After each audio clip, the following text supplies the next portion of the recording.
હું બોલું બોલ. જય શ્રી કૃષ્ણ, જય માતાજી. સ્વાગત છે તમારું અમારા આજ અનોખા નવા વ્લોગમાં. આજ છે ને આપણે હાંસી વ્લોગ શરૂ કર્યો છે કારણ કે આજ આપણે થોડીક માહિતી આપવાની છે આપણા બુલ વિશે, આપણી ગાયો વિશે. કમેન્ટ આવી હતી, ઘણી કમેન્ટ આવતી હોય એટલે આપણે કમેન્ટ ની અંદર છે ને રોજ રોજ જવાબ નથી દઈએ તો આપણે એક વિડીયો બનાવી જવાબ આપી દઈએ બધાને. એટલે જો આપણે તો છે ને જે બુલ વિશે વાત કરીએ ને તો ઘણા લોકો એમ કહેતા કે ભાઈ તમે બુલ કેમ વિડીયોમાં દેખાડતા નથી, શું વાંધો છે, કેમ નથી બતાવતા, એવું ઘણી વાર કહેતા હોય. ને ઘણા બધા લોકો મને ફોન કરીને પણ કહે. પણ તો આજે આપણે વિડીયોના માધ્યમથી તમને જણાવીએ કે ભાઈ બુલ છે ને જે એ મારા મિત્ર પાસેથી આવ્યો હતો, એટલે ત્યાં થોડોક તકલીફમાં મૂકાણો હતો, એટલે એ અહીંયા આવ્યો એટલે એને હું સારો કરું છું. બીમાર હતો એટલે નામ તો તમને મેં એકવાર વિડીયોમાં બધાને જણાવ્યું હતું કે ભાઈ એ બુલ જે છે ને એ આપણે મોહનનો વાસડો છે. તો મોહન બુલ કયો એની પેટેગરી તમે જુઓ ને તો મોહનની બહુ જોરદાર પેટેગરી છે અને બહુ સરસ બુલ છે. અને એ અત્યારે એના આપણે સિમેન્ટ લેવા હોય ને તો સિમેન્ટ નથી મળતા. અને પહેલાં તો ભરતભાઈ ઝાલાવાડિયા પાસે હતા ને ત્યારે એના સિમેન્ટ મળતા, ત્યારે હું 3 સિમેન્ટ લેવો હતો ત્યારે તે મારી પાસે ગાય એક ગાભણી નથી થઈ અને મને બુલ બહુ પડતો, અતિ પ્રિય બુલ હતો. અત્યારે આપણો વાસડો આમ જોવો નથી ગમતો, પણ મેન એનું કારણ એ છે કે બીમાર છે. બધા એમ કે શરૂ છે પણ શરૂ જે આપણે નથી અત્યારે સર્વિસ નથી આપતો. એટલે એના જે સિમેન્ટ અમે લાવ્યા હતા ને તો એ સિમેન્ટ થી અમારી પાસે એક ગાય ગાભણ નથી થઈ, કારણ કે 3 સિમેન્ટ લેવા 1100 રૂપિયાનો ડોઝ આવતો. તો આપણે વિચાર કે ભાઈ 1100 રૂપિયાનો ડોઝ લેવા 3 ડોઝ બગાડ્યા તો ગાભણ એક ગાય ન થઈ, પછી કઈ આગળ નતા લેવા. તો પછી અત્યારે આપણી પાસે અચાનક એ બુલ આવ્યો છે એમ. તો એ બુલ આવ્યો છે આપણા ભાઈ હારા કહેવાય કે આપણી બહેનનો વાસડો છે, એટલે આપણી પાસે બુલ આવ્યો એટલે આપણને ખૂબ આનંદ થયો. અને એને જો અત્યારે આપણે તો સારો કરીએ છીએ, રિકવરી કરીએ છીએ. અને રિકવરીમાં આવી ગયો છે, એને જે આંતરડામાં ઇન્ફેક્શન લાગી ગયું એના કારણે ખોરાક કાંઈ લઈ શકતો નહોતો. તો અહીંયા આવ્યો એટલે પછી આપણે એને આંતરડાની બધી સારવાર કરીને દેશી ઉપચારો પણ બધા કર્યા અને ધીમે ધીમે સારો થવા મળ્યો છે. ઘણી વાર ઘણા નવા લોકો બુલ લાવતા હોય તો એને અસંભવ લાગે કે આનું શું કારણ છે, આનું શું કારણ છે, ખાતો નથી, કામ નથી કરતો, હવે નથી રાખવું. એવું નથી હોતું. કાંઈક ગાય અથવા ગાય હોય કે બુલ હોય એને કાંઈક શરીરમાં એવી પ્રોબ્લેમ હોય એના લીધે બધું થતું હોય. તો આપણે માણસ છે, આપણને કઈક તકલીફ થઈ હોય તો આપણે કઈ કામ ન કરીએ એવું બધું હોય તો એ બુલ છે એને તો એવી તકલીફ થાય એટલે બહુ કઈ ઓલું સર્વિસ આપી શકતો નથી. પાછા એના માલિક છે એ બહાર રહે છે, વિદેશમાં રહે છે, એટલે પણ તો એને આપણા ઉપર વિશ્વાસ રાખી અને આપણને બુલ આપ્યો છે કે આને સારો કરો અને શરૂ થાય તો રાખો. પણ એને તો એવું જ કીધું હતું કે આને વેચી દેવો હશે એમ. પણ મેં પછી એવું વિચાર્યું કે આપણે વેચવો નથી આ બુલને, કારણ કે મોહનના ડોઝ તેથી ગોતતા હતા તેથી ડોઝ મેન લાવ્યા હતા અને તેથી આપણી પાસે ગાય એક ગાભણ ન થઈ. તો અત્યારે તો એ આપણા નસીબ હારા કહેવાય કે આપણી પાસેથી બુલ આવ્યો છે. અને એના બધા જે મોઢાનો શેપ પછી એના શરીરનો શેપ બધો છે ને મોહન જેવો છે, પણ અત્યારે દુબળો છે એટલે તમને આમ આઈડિયા ન આવે. બીમાર ગમે હોય એટલે માણસ હોય તો એમ જોવું ન ગમે, એનું પરિવર્તન થઈ જાય એના શરીરનો ખાનો. પણ એને આપણે અત્યારે સારો થઈ જાય પછી એને આપણે વિડીયોમાં હરખાઈથી બતાવશું. અત્યારે સવાર સાંજ 2 ટાઈમ એને ફૂલ ખાણદાણ આપીએ છીએ, દવાઈ કરીએ છીએ અને નિર્ણય ખૂબ એને આપીએ છીએ જેથી કરીને એ રિકવર થઈ જાય એકદમ 100%. તો એવું છે કે આપણે બુલનું. અને જે એનો બાપ છે ને એ મોહનનું નામ તો એટલે પશુપાલન હશે ને જેને બ્રીડિંગ કરતા હશે ને એ લોકોને ખૂબ ખબર હશે કે ભાઈ મોહન એટલે કેવો બુલ એમ. એનું દૂધ લાઈનમાં સારો, રૂપમાં સારો, બધી રીતે બુલ સારો છે. અને એની કેટેગરી જેમ કે વંશાવેલી, તો વંશાવેલી ખૂબ સારી છે. એટલે એ બુલ આપણે શું કહેવાય કે એનો વાસડો આપણી પાસે છે એટલે આપણે એનાથી ગાયો પડે અને એના બચ્ચા આપણે ગૌશાળામાં આવે એટલા માટે થઈને આપણે પ્રયાસ કરીએ છીએ અને આપણે સફળ જાહું એવું લાગે છે. હવે તો પહેલા થોડોક દિવસ આપણને લાગ્યું હતું ભાઈ આ બુલ તો સર્વિસ નથી આપતો તો હવે શું કરશું. એટલે પછી આપણે એને સારવાર કરાવી અને સારવાર કરાવીને પછી ધીમે ધીમે જો અત્યારે ઘણો રિકવર થઈ ગયો છે. અને અત્યારે એટલો હેવાયો શું હશે ને કે એની પાસે હું જાઉં ને તો એ મને માગો ન જવા. પાછો એનો સ્વભાવ એકદમ શાંત સ્વભાવ છે ને કે બુલ હોય ને તો એની પાસે હાલવું હોય તો વિચાર કરવો. પણ ગીર નસલના બુલ હોય ને એ થોડાક હાવ શાંત જ હોય, કોક ભાગે હોય એવા તેજ, પણ આ બુલ હાવ શાંત એટલે આપણને કઈ વાંધો નથી. કારણ કે નકર તો બધા કામકાજ કરતા હોય તો થોડોક બુલ સ્ટ્રોંગ હોય તો એને છૂટો રાખવો પડે, વાડો બનાવવો પડે. આપણે કેવું વાડો બડો બનેવું નથી અને એકદમ એક જગ્યાએ બાંધો રહી છે એવું છે. તો આપણે બુલ ને પછી આપણે વિડીયોમાં બતાવશું જયારે સારો થઈ જાય ત્યારે. મોરલી છે ને ઈ બહુ મસ્ત વાસળી, બધાને અગાઉ વિડીયોમાં ખબર પડી છે, એકદમ શાંત સ્વભાવની બહુ સરસ વાસળી હતી. પણ એ મોરલી દરરોજ બધા વાસરો પાસે બાંધતા હતા અને ઉનાળાની ફૂલ ઋતુ હતી, ગરમી વાળું વાતાવરણ હતું ને એટલે આમ છું કે મોરલીને આપણે પવન મળે હતી વાસરું પાસે પણ થોડીક દૂર. એમને એની માની પાછળ જ બાંધી રહેતી હતી, પણ એમાં એવું શું એક દિવસ છે ને આપણા અહીંયા દીપડો આવતો હોય કે પછી હું શું હોય દીપડો જ હતો. એટલે એવું લાગ્યું હતું કારણ કે ગળે અને બધે એને નિશાન હતા.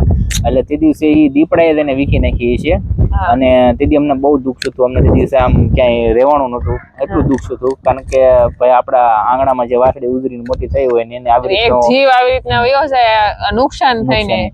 પાછું જયારે વાસળીને જયારે નુકસાન થયું ત્યારે બિલકુલ અવાજની કાંઈ ની કોઈને ખબર જ ન પડી. ડાયરેક્ટ અવાજ ગળું જ પકડી લીધું. એટલે પછી એવું બીનું આપણે વાસળીને, એટલે પછી જેનિશાને ખબર પડી હોય ને તો જેનિશા બહુ રોવે કારણ કે જેનિશાને ગાયું એટલે અમને પ્રિય છે ને, અમારા કરતા પણ વધારે જેનિશાને ગાયું પ્રિય છે.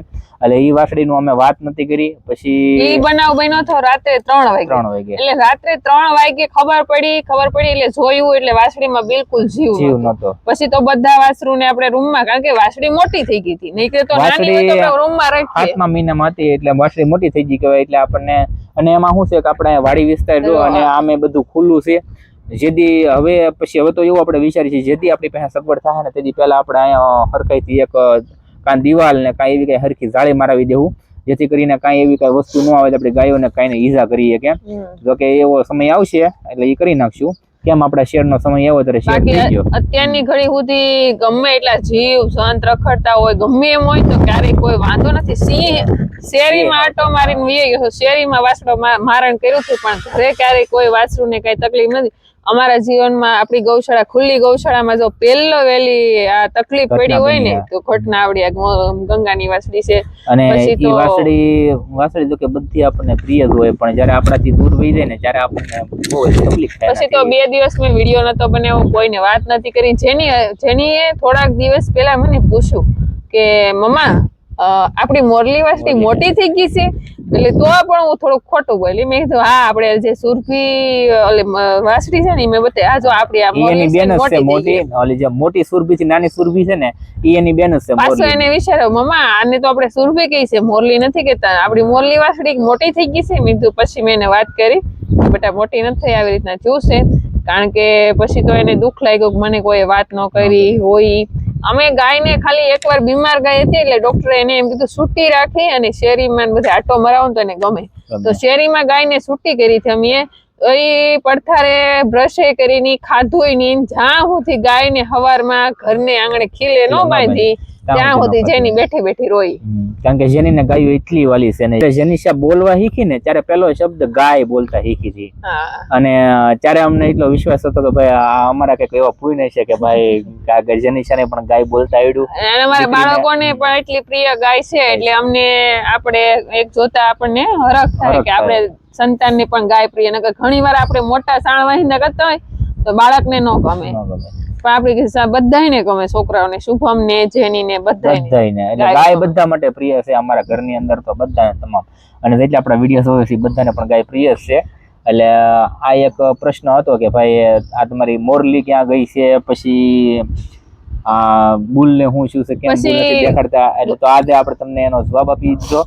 અને બીજું ઈ કે ભાઈ આજે મોરલીને યાદ કરીને તો અમને એ દિવસ યાદ આવી ગયો કે ભાઈ મોરલી તે દિવસે અમે રાતે અમે જોઈને અને તો અમને આમ અત્યારે આમ નજર કે ભાઈ આપણા આંગણે આવું હુલા બન્યું એમ આપણી ગાય માતા હારે તેમ શું કરીએ, કુદરતી છે બધું. અને બીજું કે આપણે પાસે એટલી બધી સગવડ નથી.